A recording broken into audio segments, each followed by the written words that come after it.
తలమలుగు మండలంలోని పలు గిరిజన గ్రామాలైన ఘూరి, అదేవిధంగా పునగూడ, నందిగామ, రత్నాపూర్, కోసాయి, ఉమ్రి గ్రామాలలో దండారి ఉత్సవాలు అత్యంత వైభవంగా నిర్మించారు.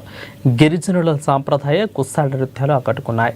ఇక ప్రకృతిని పూజించే ఆదివాసీల అద్భుత సాంప్రదాయం ఏడాదికి ఒక్కసారి వచ్చి అడవి పూజ ఎంతో ఉన్నతమైనది. ఈ మధ్య జిల్లా కేంద్రంతో పాటు పలు గ్రామాలకు ప్రముఖులు ఎవరు వచ్చినా గుర్సాడి నృత్యాలతో స్వాగతం పలకడం గిరిజనుల సాంప్రదాయంగా మారింది. ఇక గోండ్వానా రాజ్యపు ఆదివాసీ జరుపుకునే దండారి పండుగ సంబరాలు జిల్లా కేంద్రంలోని ప్రతి గిరిజన గ్రామంలో దీపావళికి వారం రోజుల ముందు నుంచి సందడి మొదలవుతుంది. ఇక ప్రతి గిరిజనులు దండారి పండుగ సందర్భంగా డప్పు డోలు వాయిస్తూ విచిత్ర వేషధారణలలో ఇక గజ్జల చప్పుళ్ల మధ్య నృత్యాలు చూపర్లను ఆకట్టుకుంటున్నాయి. తమ వద్ద ఉన్న పనిముట్లతో పాటు డప్పు, ఢోలు, కర్ర, తుడుం, తబలాలు, అదేవిధంగా కంచెర్లు, గజ్జలు, ఇక గుంగుర్లు, కన్నెలు, దుట్లు తదితర సంగీత పరికరాలతో నెమలి ఈకలతో తయారు చేసిన గుస్సాడి టోపీలను ఇంటి ముందు ఉంచి వారి ప్రత్యేకత పూజలు నిర్వహిస్తారు.